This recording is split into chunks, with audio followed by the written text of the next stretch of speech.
सिंध में ये तारीख़ हले पई त सिंध मथां कैनाल कंहिं सूरत में क़बूल न आहिनि। जे उहा अपोज़िशन सिंध हुकूमत बि हुन में हिक ई ॿिए ते बीठल आहिनि। जॾहिं त 85% ज़मीनूं जेके आहिनि त गैराबाद थियनि पियूं ऐं पाणी सुकी वियो आहे, त छा सॼी सिंध जा माण्हू हिकिड़ी गॾियल हिकमत अमली जदोजहद करण लाइ को मुतफ़िक़ थिया आहिनि? ॾाढो अफ़सोस आहे त सिंध इन ते मुतफ़िक़ न आहे। मूंखे ॾाढो अफ़सोस आहे। सभ खां पहिरियां पाणी जे मसइले ते इत्तफ़ाक़ राय पेश करण जी कोशिश जमीयत इस्लाम कई।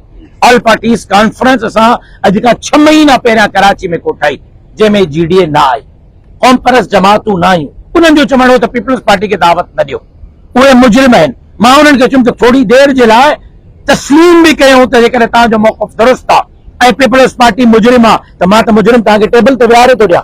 अचो रूबरू मुजरिम खां सवाल कयो। मां वज़ीर आला तव्हांखे विहारे थो ॾियां, पीपल्स पार्टी सिंध जो सदर विहारे थो ॾियां। उन्हनि खां जवाब पुछो, उन्हनि खां जवाब तलबी कयो। लेकिन इत्तफ़ाक़ राय जी पहिरीं सीढ़ी मां विझण जी कोशिश कई, उन वक़्तु उनखे सबोताज कयो वियो ऐं इत्तफ़ाक़ राय न करण ॾिनो वियो। हाणे बि मुंहिंजो ख़्यालु इहो आहे त PTI जी अलॻि बिगड़ी आहे, GDA जी अलॻि चुल्हा, JUI जी अलॻि तहरीक आहे, वकीलनि जी अलॻि तहरीक आहे, सिविल सोसाइटी जी अलॻि तहरीक आहे, पीपल्स पार्टी जी अलॻि तहरीक आहे, मशल बरदार रैलियूं अलॻि आहिनि।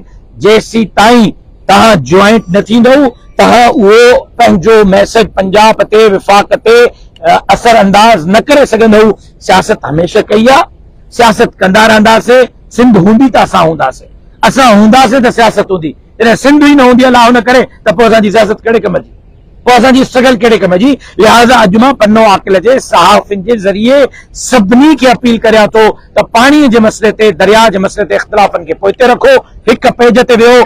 सभु जमातूं, सियासी, मज़हबी, वापारी, क़ौम पर सभु हिक पेज ते विहनि। ॾिसो त असांजी गॾियल जदोजहद सां दरिया जो मसइलो हल थिए थो या नथो थिए, विफ़ाक़ जो फ़ैसिलो वापसि वठी नथो वठे। बदकिस्मतीअ सां हिन वक़्त ताईं हिन में असां नाकाम रहिया।